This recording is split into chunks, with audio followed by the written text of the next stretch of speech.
بسم الله الرحمن الرحيم.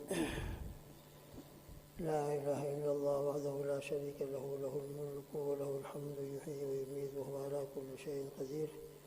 سبحان الله والحمد لله ولا إله إلا الله والله أكبر، ولا حول ولا قوة إلا بالله العلي العظيم. سبحان الله بحمده عدد خلقه ورضا نفسه وزنة عرشه ومداد كلماته. سبحان الله بحمده سبحان الله العظيم. سبحان الله بحمده سبحان الله العظيم. سبحان الله بحمده سبحان الله العظيم. نستغفر الله العظيم ونتوب إليه. الحمد لله الذي تواضع كل شيء لعظمته. الحمد لله الذي ذل كل شيء لعزته. الحمد لله الذي خضع كل شيء لملكه. ونشهد أن لا إله إلا الله وحده لا شريك له، إلها واحدا أحدا صمدا، لم يتخذ صاحبة ولا ولدا، ولم يكن له كفوا أحد. ونشهد أن سيدنا وحبيبنا وسندنا ومولانا محمدا عبده ورسوله، صلوات الله وسلامه على سيد الأولين والآخرين، إمام الأنبياء والمرسلين، قائد الغر المحجلين، سيدنا محمد وعلى آله وأصحابه وأزواجه وأتباعه أجمعين، وبارك وسلم تسليما كثيرا كثيرا كثيرا. أما بعد، فأعوذ بالله من الشيطان الرجيم. بسم الله الرحمن الرحيم. يا أيها الناس قد جاءتكم موعظة من ربكم وشفاء لما في الصدور وهدى ورحمة للمؤمنين.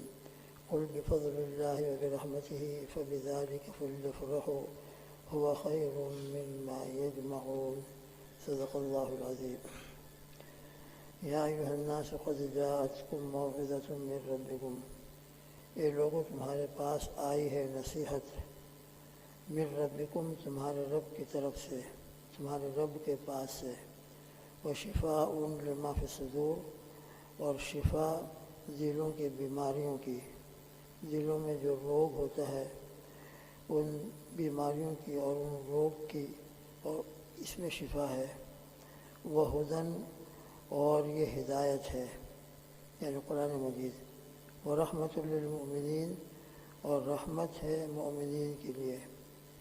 اے محمد صلی اللہ علیہ وسلم آپ کہہ دیجئے بفضل اللہ، اللہ کے فضل سے، اور برحمت ہی، اور ان کی رحمت سے، فبذالک فلیفرحوا، سو اسی پر ان کو یعنی مومنین کو خوش ہونا چاہیے.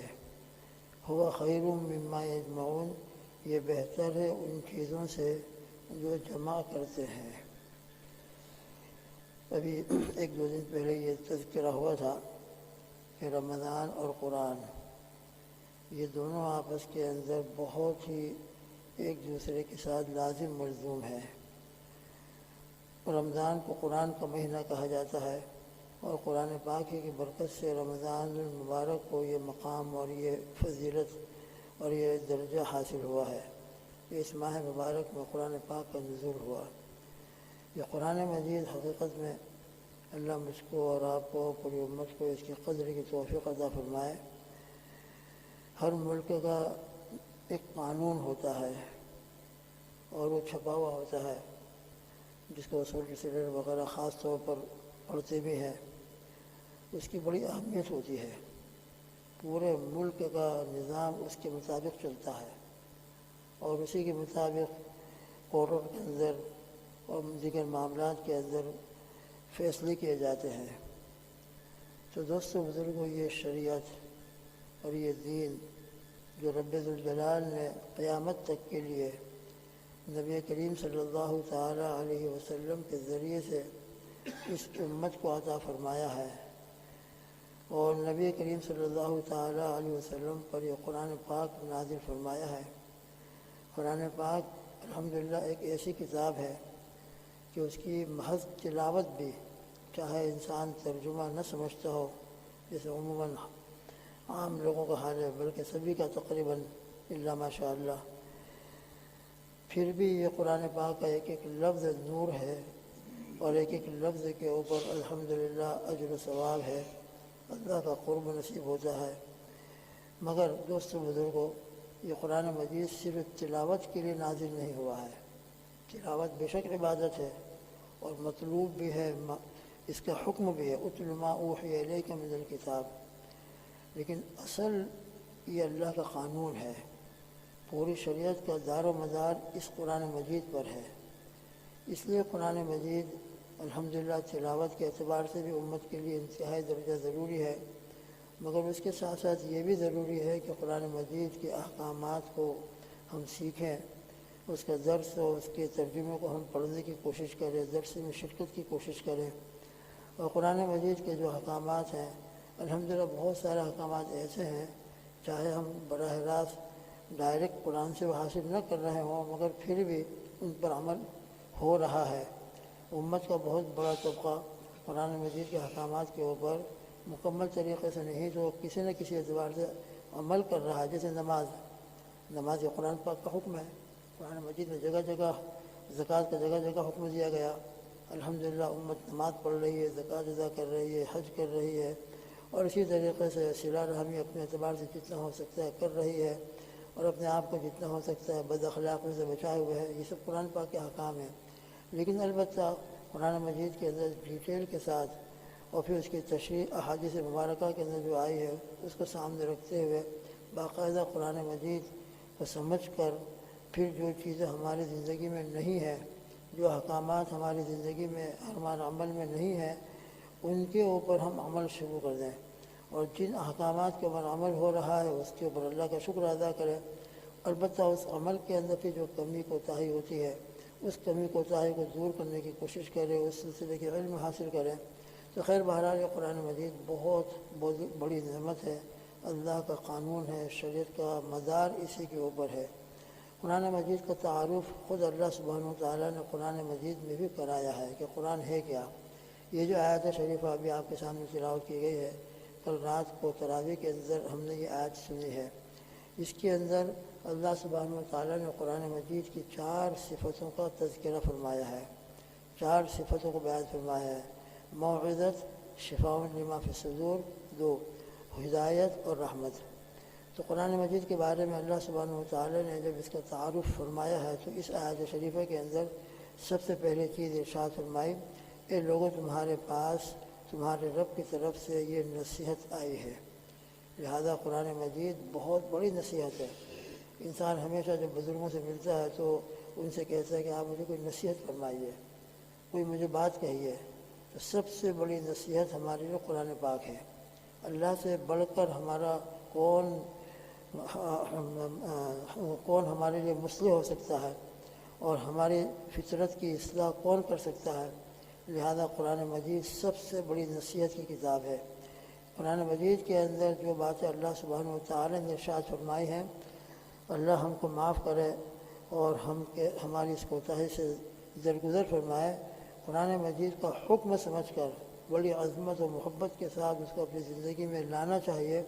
اب ہر ایک اپنے اعتبار سے اندازہ لگا لے کہ ہمارے سامنے جب قرآن پاک کی کوئی نصیحت کی بات آتی ہے، ابھی سورہ حجرات کی تفسیر مولانا سلیم صاحب دھورات کی تفسیر کا جو سلسلہ چل رہا ہے ظہر کے بعد، آج کل ظہر کے بعد ہے، اس سے پہلے ظہر سے پہلے تھا، نہیں عصر کے بعد تھا، تو ابھی ہم نے سورہ حجرات کی تفسیر حضرت مولانا سلیم صاحب دھورات دامت برکاتہم کی زبانی سنی۔ سورہ حجرات کے اندر کیسی زبردست نصیحت ہے اللہ جل جلالہ و نوالہ نے فرمائی ہے، وہ نصیحت یقیناً ہمارے سامنے آئی۔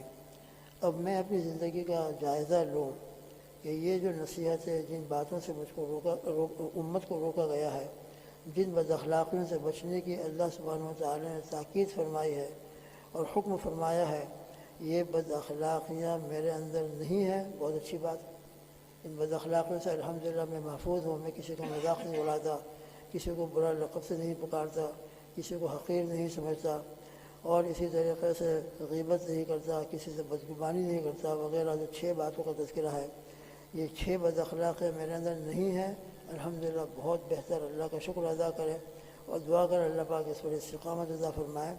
اور اگر یہ 6 بد اخلاقیاں جن کا سورہ حجرات کے دوسرے رکوع میں ذکر فرمایا گیا ہے، ان میں سے کوئی بھی بد اخلاقی میرے اندر ہے تو یہ نصیحت نامہ ہے، اس نصیحت نامے سے ہم کو نصیحت حاصل کر کے اپنی اصلاح کی کوشش کرنا چاہیے۔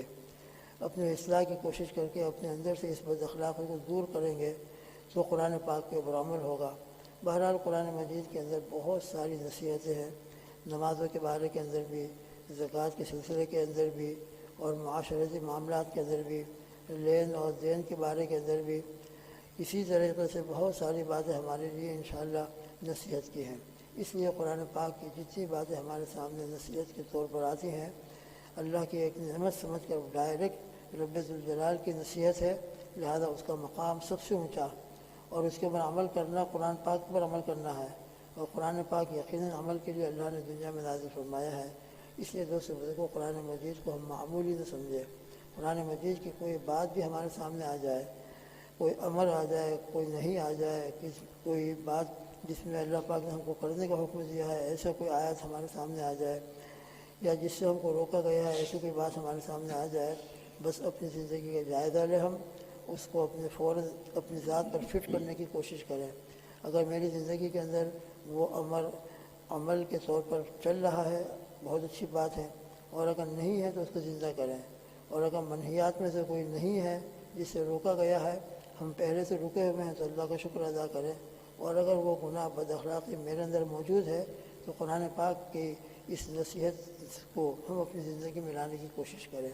بہرحال قرآن پاک کی تعارف میں اللہ سبحانہ وتعالیٰ نے پہلی صفت موعظۃ فرمایا ہے، اس لیے یہ بہت بڑا نصیحت نامہ ہے، اور امت کے لیے اور پوری دنیا والوں کے لیے اس میں نصائح موجود ہیں۔ اللہ مجھ کو اور آپ کو قرآن پاک کی قدر کی توفیق عطا فرمائے۔ آج تک جو کوتاہی ہوئی ہے اللہ سے معاف فرمائے، اور آئندہ زندگی میں ہم کو قرآن پاک کے ایک ایک عمل کے اوپر، ایک ایک حکم کے اوپر، اور جن باتوں کے سے روکا گیا ہے ان سے رکنے کی ہمیں توفیق دے۔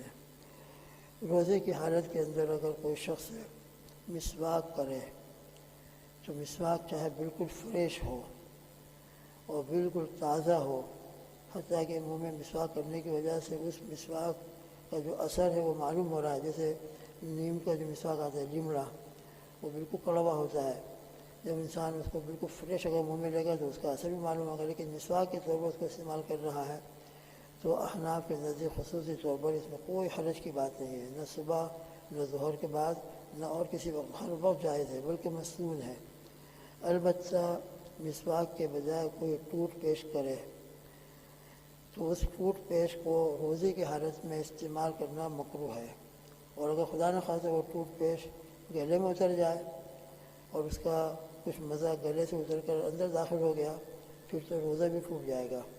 اس لیے روزے کی حالت میں ہم مسواک کی عادت ڈالیں، مسواک سے سنت بھی ادا ہوگی، سنت کی نورانیت بھی ہم کو حاصل ہوگی، اور مسواک سے ہمارے روزے کے اوپر کوئی اثر نہیں ہوگا، بلکہ سنت پر عمل کرنے کی برکت سے الحمدللہ ہمارے روزے کے اندر اور تازگی پیدا ہوگی۔ جو مسواک کا مقصد ہے، ٹوتھ پیسٹ کا جو مقصد ہے منہ کی صفائی، الحمدللہ وہ بھی حاصل ہوگی، اور اس کے ساتھ ساتھ سنت کی نورانیت حاصل ہوگی، اور مسواک جیسی عظیم الشان سنت روزے کی برکت سے اسی طرح احرام جب ہمارا شروع ہوتا ہے تو اس وقت بھی ہم کو یہی مسواک بڑا کام آتا ہے، اور مسواک کی برکت سے ہمارا احرام بہت محفوظ رہتا ہے۔ اس لیے روزے میں ہو، احرام میں ہو، ہم ٹوتھ پیسٹ وغیرہ کے بجائے مسواک کی عادت ڈالیں، مسواک ہماری زندگی کا ایک جز بن جائے۔ رمضان کے علاوہ کے اندر یہ پانچوں نمازیں ہماری مسواک کے ساتھ ادا ہو رہی ہوں، اس کی ہم کوشش کریں، اور رمضان میں خاص طور پر رمضان مسواک کا اہتمام کریں تو انشاءاللہ منہ کی صفائی بھی رہے گی، مسواک کی سنت پر عمل بھی ہوگا، اور روزے کے اوپر کوئی اثر نہیں ہوگا۔ اس لیے رمضان میں خاص طور پر احرام کے اندر خاص طور پر ہم مسواک کا استعمال کریں، ٹوتھ پیسٹ سے بالکل اپنے آپ کو بچائیں۔ اللہ پاک ہمارے روزے کی حفاظت فرمائے، اور رب ذوالجلال ایک ایک سنت پر عمل کرنا ہم سب کو محبت اور شوق کے ساتھ عطا فرمائے، اس کی توفیق نصیب فرمائے۔ اللہم آمین۔ سبحان اللہ بحمدہ، سبحانک اللہم وبحمدک، ونشہد ان لا الہ الا انت، نستغفرک ونتوب الیک، وصلی اللہ تعالی علی خیر خلقہ محمد وعلی آلہ وصحبہ وازواجہ اجمعین۔ سبحان ربک رب العزۃ عما یصفون، وسلام علی المرسلین، والحمد للہ رب العالمین، برحمتک یا ارحم الراحمین۔